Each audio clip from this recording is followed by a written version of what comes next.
Right, today ndinoda kutaura nhau sexual purity. You know, kana wakasvika a certain age, pane zvimwe zvinhu zvinokuita concern because newewo unenge wane vana, unenge wakura, and you begin to ask yourself kuti generation iyi ichaperirepi. Saka I have noted even with concern kuti social media and just generally in life, people no longer really talk about these issues, the sexual purity. The time I was still in high school, I remember zvaitosekesa ukataura munhu kuti I'm still a virgin, zvaisekesa. And now it's even worse. Munotonzwa mwana ari grade 7 kachiti you're a virgin, you're still a virgin, vachitomuseka. Saka I thought let me share this information on sexual purity and highlight to the young ones and even kune vamwe vakura the dangers of being sexually impure, right? Because toda kuti kana mwana akashaya nakati kumba hana kuzvinzwa but ngapave nesamwe paanosangana neinformation iyi kuti azomeka an informed decision. Should they choose to go on and have sex outside of marriage or before marriage, it's up to them, but at least anofana kunge akambodhumana neinformation iyi ozomeka decision yake having been given all the information before. Saka, the main key scripture that we're going to be using is coming from Hebrews chapter 13 verse 4 and 1 Corinthians chapter 6 verses 15 to 18. Maybe let me just quickly read 1 Corinthians chapter 6 verse 15 to 18, which says, "Do you not know that your bodies are members of Christ himself? Shall I then take the members of Christ and unite them with a prostitute? Never." Verse 16, "Do you not know that he who unites himself with a prostitute is one with her in body? For it is said, the two will become one flesh. But whoever is united with the Lord is one with him in spirit." Then verse 18 says, "Flee, teaser, sexual immorality. All other sins a person commits are outside of the body, but whoever sins sexually sins against their own body." And then also Hebrews chapter 13 verses 4, which says, I'm just going to quickly go there and read it. Hebrews chapter 13 verse 4, which says, "Marriage should be honored by all, and the marriage bed be kept pure, for God will judge the adulterer and all the sexually immoral." Saka kana tichitaura nyaya sexual purity, we are basically saying that sex is, according to God, the one who created sex and initiated sex, is reserved for two married people.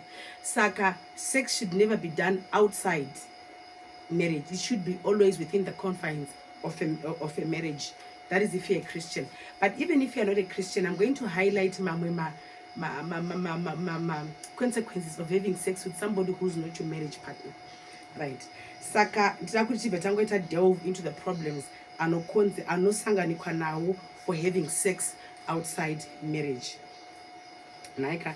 Saka, problem number one, the way I was taught myself when I was still a girl, ndiye chinhu chinodaidzwa kunzi sexually transmitted demons, STD. When we read again in the first scripture that we read, in 1 Corinthians chapter 6, verses 15 to 18, I'll just go straight to verses 18, which says, "Flee from sexual immorality. All other sins a person commits are outside the body. But whoever sins sexually sins against their own body." Apa Bible rikuti ukatadza, if you are sexually impure, you are not sinning against anyone. Waita hako zvawaita mukadzi wako anorwadza anodini, but Bible rikuti really you are sinning against your own self. I'm going to explain that. And then also if we read on verses 15 again, 1 Corinthians chapter 6 verse 15, "Do you not know that your bodies are members of Christ himself? Shall I then take members of Christ and unite them with a prostitute? Never. Do you not know that he who unites himself with a prostitute is one with her in body?" Zvazvinodai vana vangu vanin'ina vangu nanasisi vangu nanahanzvadzi dzangu, because ndatova nevana kuti vatova ma-teenagers and what, so when I'm speaking to some, I'm actually speaking to our so sex is not just physical.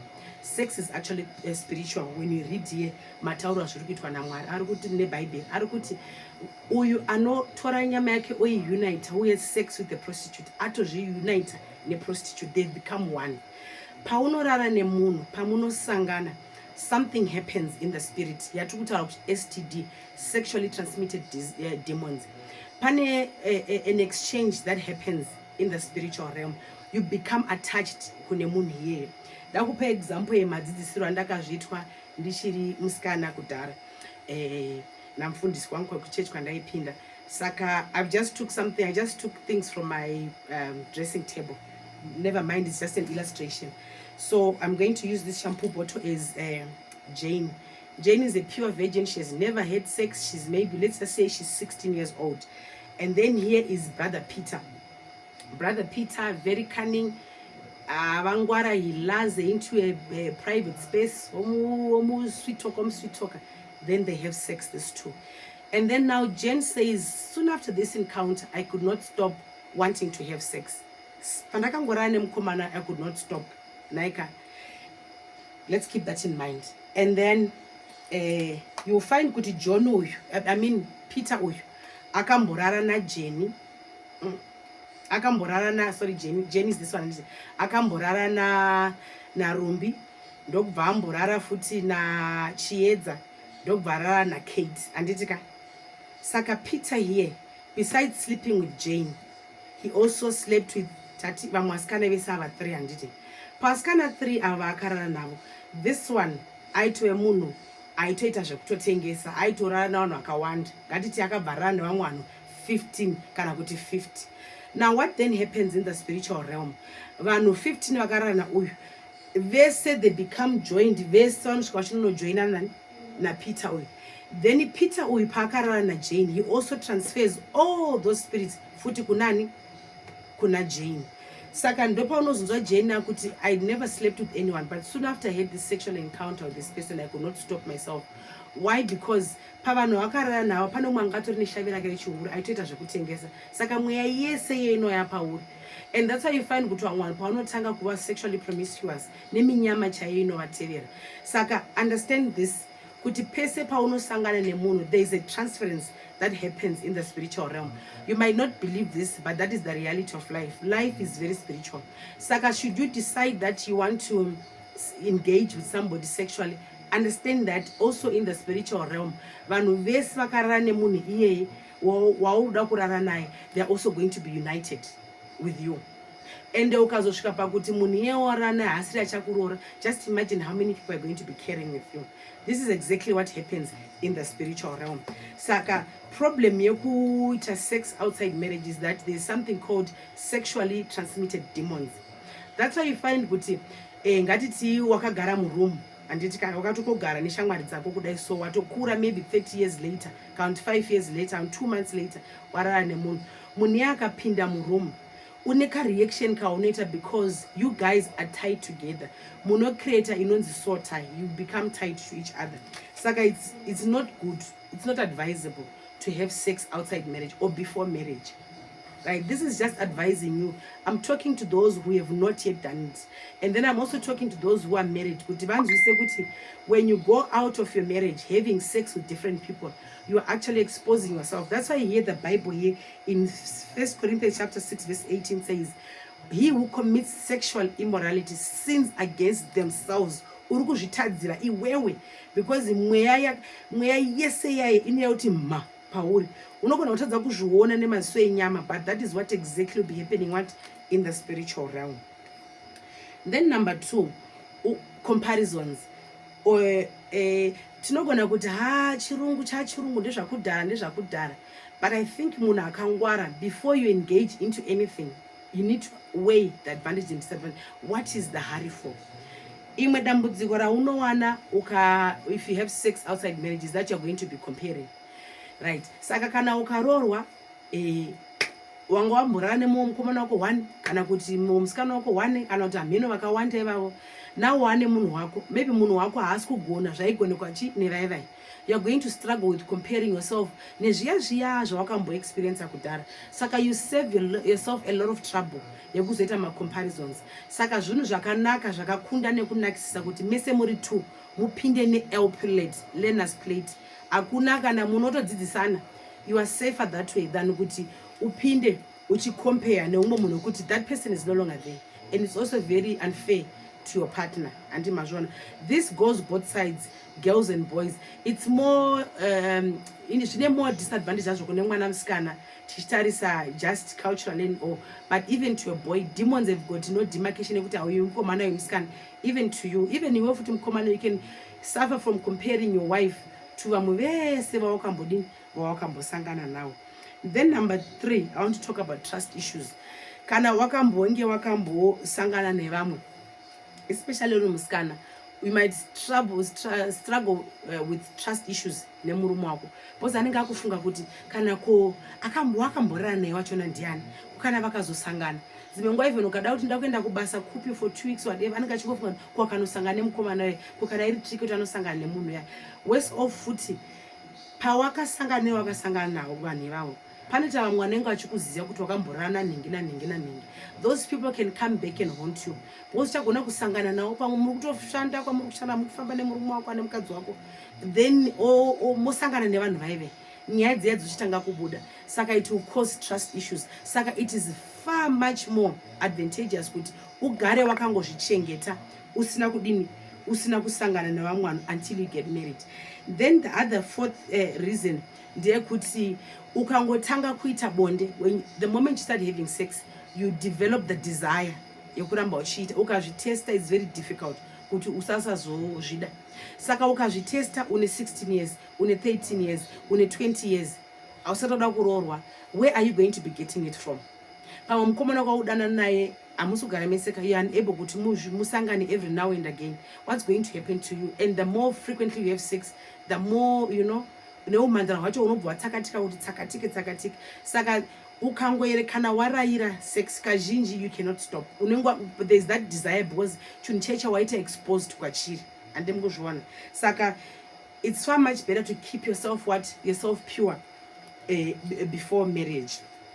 And then ndakutaura imwe mhando yekuva sexually impure. Munoziva kana iyo inyaya yemabasa yekuti takuenda kunyika dzakasiyana siyana tichinotsvaka kushava upenyu huri nani. Ini kune imwe nyika yandakaenda, I got a shock of my life, because kumusha kwedu kuZimbabwe kazhinji hakuna zvakadaro. Vanhu vanoti vachishanda kudai, but nanhasi ndo zvazviri. Nawo mwana wekumusha vakutokopera hunhu hwakadaro, which was foreign to us. And I also hear that even now back home kuZimbabwe, people are actually doing it. But kune dzimwe nyika, certain countries, it's actually more prevalent. Sex is seen as a sport, kunge joke. Vanhu vanoti muri pabasa kudai, mukadzi anenge ane ziringi zombe rakadai, vanenge vachitamba chitsveru, kubatana mikakai, magadzikwaya, kubatana, kungochita chitsveru nje. Ini ndoda kutaura ndichiti chinhu chinonzi sex is not just the intercourse kind, the penetration inoitika. Sex comprises of foreplay, kukisana, kubatana. Saka kana uri musikana kana mukomana usati waroorwa, muchita zvekubatana, understand that you are actually having sex. You are engaging in a sexual activity inova inorambidzwa naMwari. Kwaitazve vana baba vamwe nanamai vamwe kuti kana vari kumabasa vanotamba chitsveri ichocho, because kune dzimwe nyika idzi dzatiri dzatinoita chinoshanda, to them they find it like it's nothing really, tangobatana. But then what mapedza kudaro, uri mukadzi wemunhu anobatwa mikaka iyi, anobatwa magadzikwayi, it's not correct. Kana uri munhu akaroora kana kuroorwa, kana kuti you're just a single person, hazvina kunaka kuti unge uchibatwa ma-private parts ako, because that actually is engaging in sex. Because sex is not just penetration, it involves also what? It involves foreplay. Saka kana muchiita chitsveri chekutamba muchibatana muchiteedzera zvinoita nemamwe marudzi zviya, hazvina kunaka. Zvinhu zvinodini, zvinonyangadza Mwari. And the Bible rinoti paunocommit sexual immorality, you are sinning against your own body, right? And then imwe mhando ye sexual impurity yandakutaura nezvayo pornography. Ngativerengei Hebrews chapter 13 verse 4. Ndinge ndamboiverenga paya. Hebrews chapter 13 verse 4 inoti, marriage should be honored by all, and the marriage bed be kept pure, for God will judge the adulterer and the sexually immoral. Saka papa kachara nye pornography, I believe you'll be defiling the marriage bed. Kana muchigara muchiona bonde revamwe muri kudefaila marriage bed yevamwe. Because the sex yakasikwa naMwari, therefore ndiye anotipa kuti anda kuti ioperate sei. Vakatiita kuti inakidze igone kucreate vana, ndivo igone to procreate, ndivo Mwari vakaicreate. Saka ndivo zvavanotipa futi ways that we need to handle this activity. Saka ndinoona kuona pornography chiri chinhu chiri very dangerous, especially kuvana vechidiki. Ukaona pornography, then what next? Munoziva mind yemunhu, whether uri how spiritual you are and how much you love God, even munhu anda Mwari zvakanyanya, ukazviexpose kupornography, ukaona pornography, your body responds in a certain way. It's rarely kuti unobva wangoenda unorara.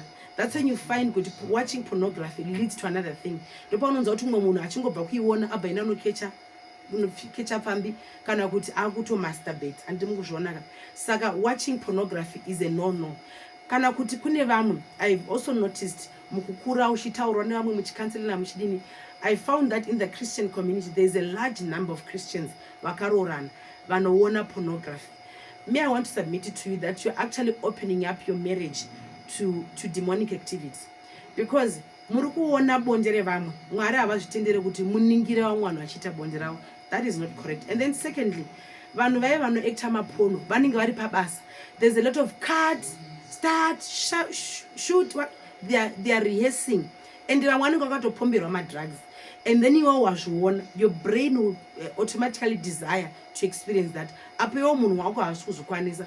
Vamwe vanhu vacho vamuri kuona ipapo, miviri yavo zvayakaita, your partner is not able to be like that. Atochembera, atounyana wakasviba, iwo waona apa is a yellow bone, ane nyama dzakabatana, apo iwo mukadzi wakakuma-40 kuma-50 achembera. Saka you are exposing yourself kuzvinhu zvichazokutambudza mangwana. Uchazenga wakuzvitsvaka kuti ndamboitiwa style yanga ichitwa nemukadzi uya. Apo munhu wako azvigone. Ende vanhu vaivai vanenge vari pabasa. There's a lot of rehearsing that goes on. Aiya mwana wakapomberwa madrugs anopiwa madhongi here kuti vaite zvavanenge vachiita zvimwe zvacho zviri abnormal azviitiki. And I've researched somewhere where it says that munhu ukaona porno for a long time, you might end up excited nezvinhu zviri normal zvofana ngo excite a normal human being. Unoda kutanga watomboona porno idzodzo, and unenge uchiti ukaona type yakadai so, next time your brain yako does something that is more and more. Saka uchapedzera wa munhu akaita sei. Ndipona munhu akutanga kuona child pornography, akuona nezvimwe zvinhu kana kuti pornography nemhuka, because wa expose brain yako kuzvinhu zvisina kumbobvira zvakasikwa naMwari. Saka Bible rati, he who commits sexual immorality, and I believe pornography is part of sexual immorality, because hachisi chinhu chakanaka kuti uningire vamwe vanhu vachiita bonde ravo, zvinokukonzeresa matambudziko akawanda. Saka if you're a young child, do not expose yourself to pornography, because it's going to lead you to want to have that sex count. You're going to end up masturbating. Then imwe mhando sexual immorality yanda kutaura masturbation, right? Saka masturbation sezvatambotaura paya, sexual activity is very spiritual. Saka hapana paungazoita sex uri one. I know kuti mazuva ano kwane zvinonzi sex toys, munhu anotenga hanzi chiwe chinonzi chi-vibrator kana kuti kudii. These things are actually happening. Our kids are getting exposed to this. You find them when they end up on social media, they get exposed to that information, then they say, let me try it, Understand that sex is very spiritual. Pauneta masturbation, you're thinking that you're having sex with yourself, but really, there's a spiritual entity that you're actually having sex with. Akuna masturbating uri one. You might be thinking uri one, but in the spiritual, because you're imagining, in the spiritual realm, there's something that you're actually having sex with. That's when you find nema spiritual husbands, then it may just a simple physical disadvantage, especially kuvasikana, ukangoshandisa ma-sex toy, uchi masturbate using ma-sex toys. What it can do to you is that paunozororwa, you most definitely are going to struggle kuzoitwa satisfied nemunhu, because sezvandakanzomwe mutaura achitaura achiti imagine muchini unenge uchiti unoda 15 kV or whatever, nemunhu akasikwa nenyama neropa angazozvikwanisa here. The difference is a lot. So you might find kuti unozonetsekana kusatisfywa nemurume wako chaiye wazororwa. Ndipo unoona pane imwe talk show ndakatonzwa ichinzi mumwe musikana anti zvani mukadzi aiti kana vapedza nemurume wake they now going to the bathroom unopedzisa nechitoy ichocho chimuchini ichocho. Saka when you do all these funny things that seemingly look like it's trending, it's fashion, unozozvicreatira maproblems ekuti unozozviona papaya watokura marriage and you're wondering what happened. But what happened is you engaged in sexual activity too early, kana kuti you engaged in yourself in things that are sexually impure, zvisina kumbobvira zvadesignwa naMwari. And when God created sex, he created sex to be between two human beings, kwete kuti munhu nechitoy, right? Saka that is what I wanted to just share with us, kuti let us be mindful before you say kuti it's my body zvakasara zviya zvekuti you get married uri virgin. Today I'm not talking about those that have lost their virginity. We'll have a talk about that later on. But I'm talking to those who have not yet lost their virginity. My plea to you is that keep yourself pure. Cannot at least keep yourself until wakura, maybe wakuma 20 something, wakunyatsoka understand that what am I doing now? And especially girls, don't allow boys to just take away your virginity willy-nilly. Nekuti akutengera spark, nekuti akutengera KFC, nekuti akukwidza mota, and then you give them your virginity. Your virginity is precious. That thing is so precious. Let me tell you, it's very precious. Don't lose it just like that. Keep it until marriage. My advantages aripo ekuzvichengeta uri pure until wazororwa. They far outweigh kuti ungozviita before. You know, each time that you're in love with someone, uchirara nemunhu, it's like a piece of your heart is going away. A piece of your heart is going out. So I imagine kuti wati 1, 2, 3, 4, 5, 7 people. By the time you get married, how much of a piece is left of your heart? So today it was really for those that have not yet lost their virginity. Please keep your virginity until you get married. You're going to find that it is more advantageous. And then for those that are married, let us not engage in sexual activity. It is impure in the eyes of God, because inotikonzera matambudziko. Sexually impure activity, yakaita seipi, pornography, watching pornography.